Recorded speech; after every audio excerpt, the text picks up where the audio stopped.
Okay, the last video over this section is going to focus on the payroll register. So with the payroll register, we're going to learn how to prepare it, and we'll learn how employees receive their pay, how to maintain employees' earnings records, and how owners and managers use this information to make decisions. So the payroll register, again, we mentioned in the last video, is this form down here at the bottom. So let's skip ahead to page 16. Watch this video on your sorry, let me go back to that. So watch this video on your own because it doesn't come through very good on the recording. But what it is essentially is highlights the different columns in a payroll register. So it highlights the name of the employee, their marital status, their allowances that we talked about from their W-4 form, the total amount of hours worked, the rate for those hours. Then here's their regular wages. Then it shows you that any overtime that was earned, and then their total gross pay. So again, gross pay is before deductions. Then it lists out the different deductions that are possible. So we see they have Social Security, Medicare, looks like income, federal income tax, state income tax, and then insurance, any other deductions that they have. So then they total up the amount of deductions.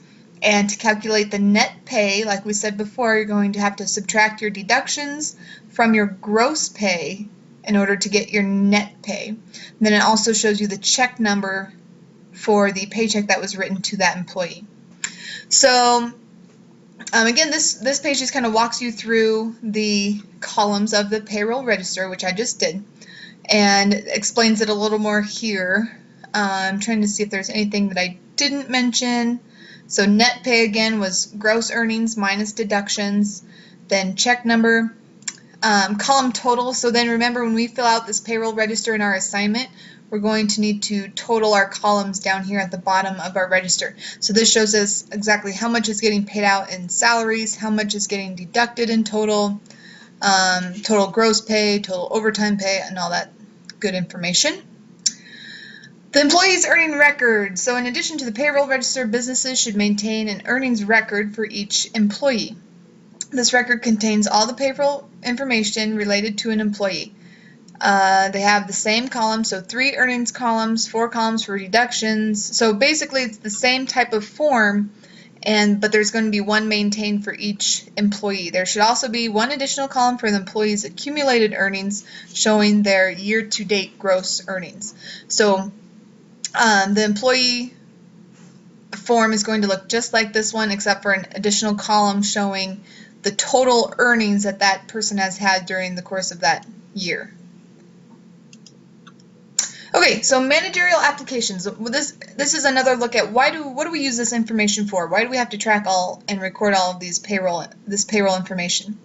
So the payroll information is used to determine whether overtime is justified or if it's a sign of inefficiency. So how many workers are we having to pay in overtime? Is that efficient? Do we need to hire more employees so that we are paying that lower rate instead of paying the employees that we do have the higher rate of 1.5 times the amount? Then also is used to compare actual amounts with budgeted amounts to reveal any unplanned overtime and the reason for it. So looking at what we're budgeting for salaries versus what we're actually paying out in the salaries, and again just to look at what if there was any unplanned overtime that the company didn't budget for. Was it needed? Was it necessary? What can we do to kind of fix this problem? That's what managers look at that information for.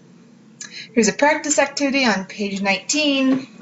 And then to review, so these are the terms that we went over, except for 401k plan. I don't know if I mentioned that one yet. So 401k plan is a type of retirement plan. So I mentioned that you could have a voluntary deduction was either insurance or retirement, and your 401k plan is a tax deduction for your taxes. So, and I believe that's on your quiz, so a little heads up. So when you are filling out your taxes, you can deduct what has gone towards your 401k. We mentioned payroll, pay period, payroll expense, pay check, pay slip. I believe we covered all of these other terms, so you should be good to go. We'll go over this assignment together in class. We're going to actually prepare a payroll register. and then you should be prepared for this Section 2 quiz. So good luck with the quiz, and we will cover this payroll accounting assignment in class next time we have it.